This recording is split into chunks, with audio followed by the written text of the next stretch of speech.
श्रीलक्ष्मी श्रीमहालक्ष्मी क्षीरसागरकन्यका उत्तिष्ठ हरिसम्प्रीते भक्तानां भाग्यदायिनी।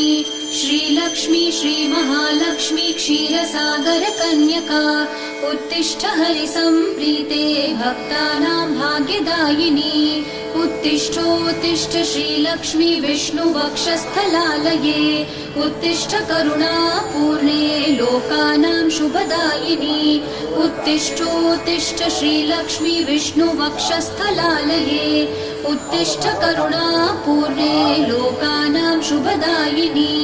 श्रीपद्ममध्यवसिते वरपद्मनेत्रे श्रीपद्महस्तचिरपूजितपद्मपादे श्रीपद्मजातजननी शुभपद्मवक्त्रे श्रीलक्ष्मी भक्तवरदे तव सुप्रभातम्।